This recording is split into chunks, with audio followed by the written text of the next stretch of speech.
Então, o que precisamos fazer para descobrir o domínio, né, dessas funções indicadas? A primeira coisa, nesse caso, é a obrigatoriedade do x mais 2 ser diferente de zero. Ou seja, o x precisa ser diferente de menos 2.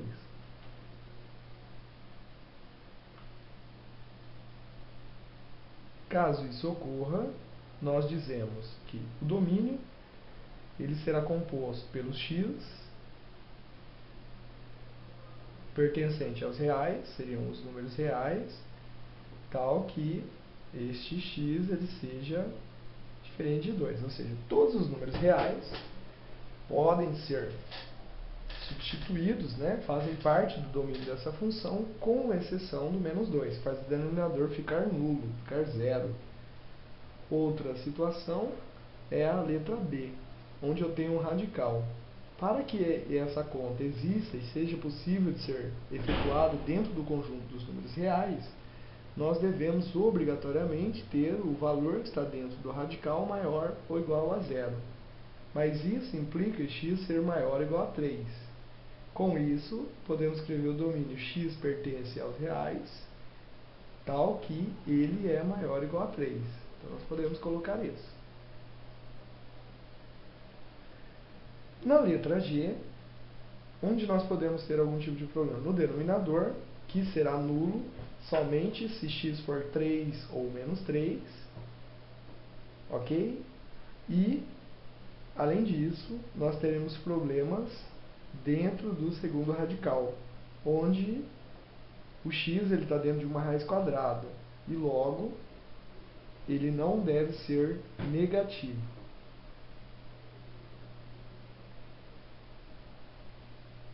Sendo assim, podemos dizer que x pertence aos reais, tal que ele é maior ou igual a zero, ou ele é diferente de 3 positivos ou 3 negativos.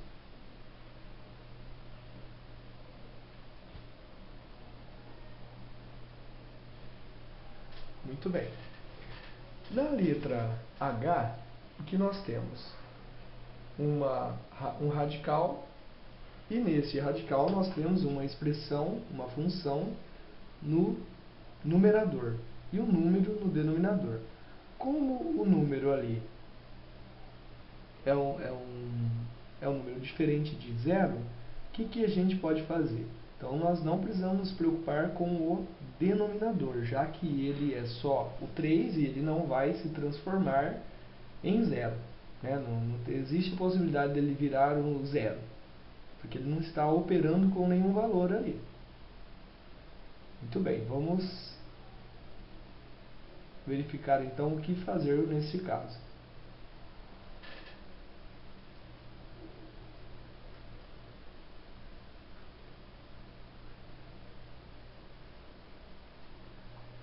Neste caso, quais são os problemas que nós podemos encontrar? Como a raiz é cúbica, pode aparecer número negativo.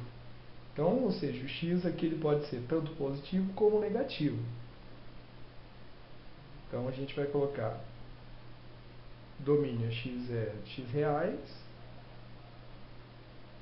ou domínio de u igual aos reais, ou seja, não existem restrições para os valores de x para que eles sejam substituídos na fórmula da função. Qualquer valor que você colocar no lugar de x da letra h, o cálculo da função h de x poderá ser feito extraindo a raiz cúbica do total de dentro do radical.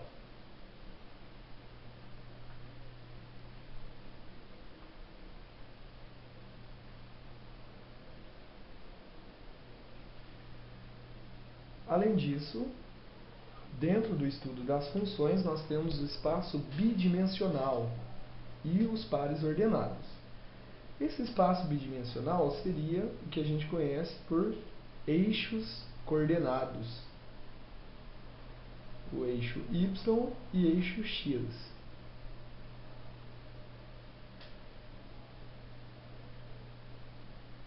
Qual que é a ideia aqui? É você sempre saber localizar as coordenadas horizontais e verticais de qualquer ponto.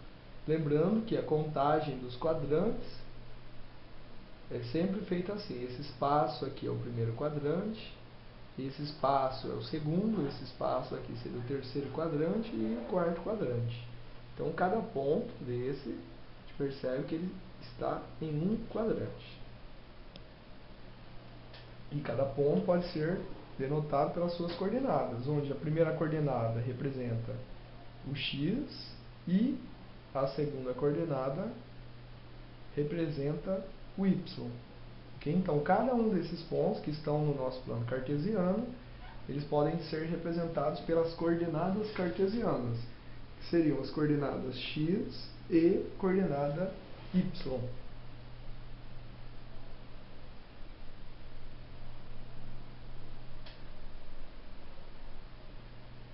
Então, é interessante observar que os pares ordenados, se eles têm o segundo elemento nulo, né? Então, quando um par ordenado tiver o segundo elemento nulo, ele vai estar sobre o eixo x. Enquanto que quando o primeiro elemento for nulo, o ponto estará sobre o eixo y. Saber localizar um par ordenado no plano cartesiano é importante para compreender o comportamento de uma função a partir da observação do seu gráfico.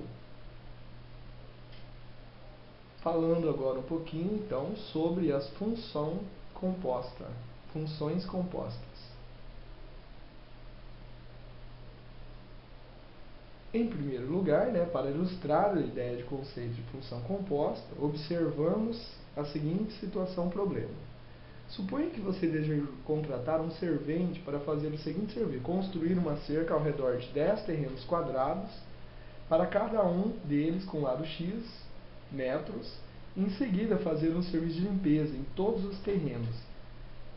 Ele, então, lhe fornece o seguinte orçamento: R$5 para cada metro de cerca construída e R$1,50 para cada metro quadrado de terreno a ser limpo. Então, o acordo foi esse. Vamos observar que a área do terreno, como os terrenos são quadrados, é x ao quadrado. E o comprimento de uma cerca construída será 4x.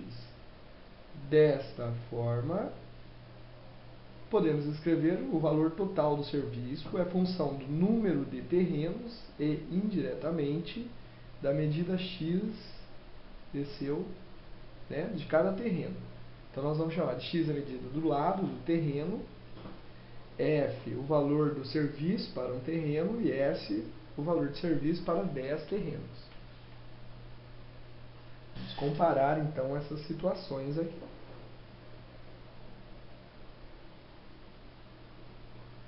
O que vai acontecer? Então, quando a gente quer calcular, escrever a função f, com uma linguagem matemática, poderia ser a função f, que é o ganho da pessoa, será 1,5 vezes x ao quadrado, 1,5 vezes x ao quadrado, mais 5 vezes 4x.